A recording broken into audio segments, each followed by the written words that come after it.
Baik, selamat pagi, semangat pagi. Assalamualaikum warahmatullahi wabarakatuh. Salam Pramuka. Bapak, Ibu, kakak-kakak, adik-adik, saudara-saudara semuanya yang saya banggakan, yang saya cintai. Pada pagi hari ini kita jumpa lagi pada sesi materi saya berikutnya dalam rangka penyelenggaraan pendidikan kepramukaan dalam masa tatanan kehidupan baru ini. Dan pada topik kali ini saya akan membicarakan tentang bagaimana pendidikan kepramukaan tersebut diselenggarakan. Apa yang menjadi acuannya, apa metode yang dipakai. Nah, itu yang menjadi topik saya pada hari ini. Nah, ini yang tadi pertanyaan kita, bahwasanya pendidikan kepramukaan tersebut diselenggarakan dengan 8 metode dasar.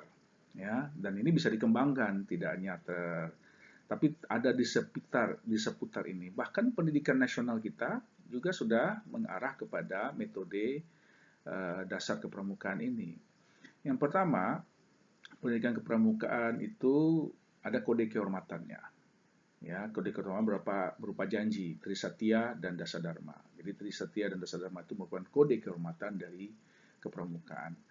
Trisatya ada tiga macam, ada tiga janji, ya, kesetiaan pada negara, kesetiaan kepada ketakwaan kepada Tuhan Yang Maha Esa, dan uh, kemudian taat kepada kode kehormatan Dasadharma. Dasadharma Pramuka itu ada 10 butir. 10 butir ini merupakan profil dari pramuka. Dan kalau dalam dunia pendidikan ini merupakan indikator kompetensi mereka. Ya. Jadi bagi seorang pendidik ini sangat penting sekali Dasadharma ini, karena itu adalah indikator dari pencapaian pendidikan kepramukaan yang diselenggarakan. Yang kemudian yang kedua adalah bagaimana kegiatan pramuka tersebut tidak berteori tetapi melakukan. Belajar sambil bermain, belajar sambil melakukan, belajar sambil bereksperimen. Nah, itu seperti itu di semua tingkatan. Nah, teori itu nanti. Nah, dalam pembelajaran sekarang ini memang kita tidak lagi berbicara secara teori secara banyak, tapi praktekkan dulu, kemudian kita hubungkan dengan teori, kita bandingkan dengan teori, sehingga teori itu bisa selalu berkembang dan berubah. Kemudian kegiatan pramuka itu harus diselenggarakan dalam bentuk berkelompok, bekerja sama, dan berkompetisi. Ya, ada sistem beregu, sistem berkelompok, ada satuan, ada pasukan, ada regu, ada ambalan, ada sangga, dan sebagainya. Ada perindukan, ada barung. Nah, itu semuanya adalah sistem berkelompok beregu. Di sana, peserta didik kita belajar bekerja sama, belajar berkompetisi, dan tidak kalah pentingnya adalah belajar memimpin. Nah, bagi mereka pemimpin regu, pemimpin pasukan misalnya, pemimpin barung atau pemimpin perindukan, itu akan menjadi pembelajaran bagi mereka untuk kepemimpinan. Di samping juga manajemen. Dan penyelenggaraan kegiatannya harus yang menarik dan menantang. Ya, menarik dan menantang. Menantang memberikan mereka pancingan-pancingan agar mereka tertarik, mereka tertantang untuk mencoba, untuk melakukan. Ya, tetapi tentunya semuanya di bawah pembinaan anggota dewasa, pengawasan pembina pramukanya di alam terbuka. Alam terbuka ini merupakan materi belajar bagi pramuka, dan tidak hanya pramuka, bagi kita semuanya. Ya, ibarat kata pepatah, alam terkambang dijadikan guru. Ya, nah di situ banyak hal yang bisa dipelajari di alam terbuka ini. Jadi pelajaran pramuka itu tidak semua yang harus tertulis, tetapi juga banyak yang tidak tertulis. Dan tidak kalah pentingnya, kegiatan pendidikan pramuka ini mesti dihadiri oleh pembinanya. Ya, tidak boleh tidak ada pembinanya. Namanya peserta didik, mesti ada tenaga pendidik. Jadi ada dua hal yang saling terkait satu sama lainnya, antara pendidik dengan tenaga pendidik. Walaupun di golongan penegak, walaupun di golongan pendega sekalipun tidak bisa dilepaskan begitu saja, tetap mesti ada pembinanya. Itulah yang dikatakan dengan pembinaan pramuka.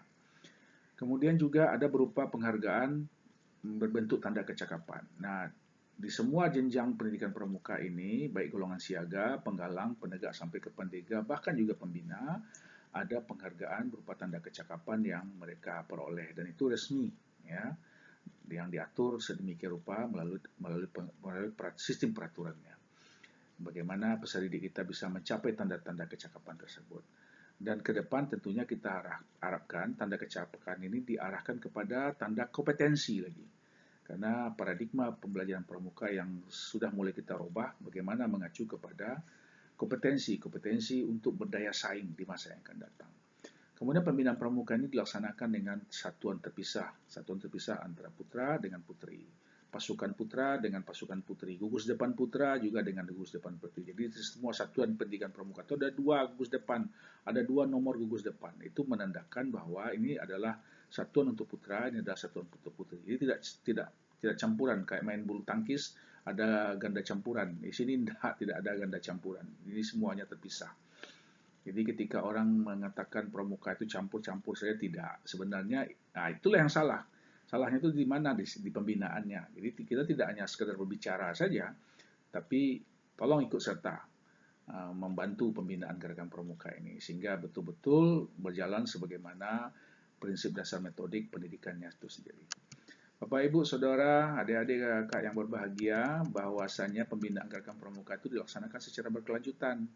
Disiaga, golongan penggalang, golongan penegak sampai golongan pendega. Seperti tadi kita sampaikan bahwa ada prinsip dasar metode pembelajaran pramuka di alam terbuka dan semuanya, dan inilah arah dari pembinaan gerakan pramuka tersebut.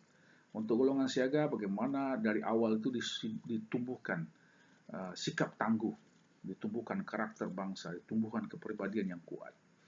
Untuk di golongan penggalang diarahkan lagi supaya mereka memiliki keahlian atau keterampilan-keterampilan, tentunya keterampilan-keterampilan yang berdaya guna, yang bersertifikasi jika bisa dilakukan seperti begitu. Karena ini adalah sistem tanda kecakapan. Dan untuk di penegak dan pendega ini sudah lebih lagi menunya ditambah dengan manajemen dan kepemimpinan.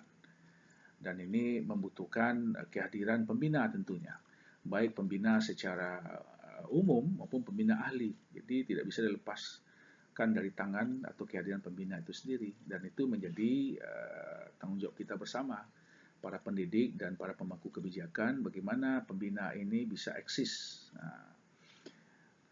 Kemudian itulah yang kita harapkan sehingga pada akhirnya bangsa Indonesia menjadi kuat, tangguh, berdaya saing di era globalisasi ini. Sebagaimana tujuan pendidikan itu sendiri, baik tujuan pendidikan pramuka maupun tujuan pendidikan nasional yang diatur oleh undang-undang negara kita. Sehingga lahirlah generasi mendatang, generasi yang tangguh, generasi emas, ya, yang memiliki kecakapan, keterampilan, keahlian, pengetahuan, pemahaman yang kuat, serta karakter yang kuat.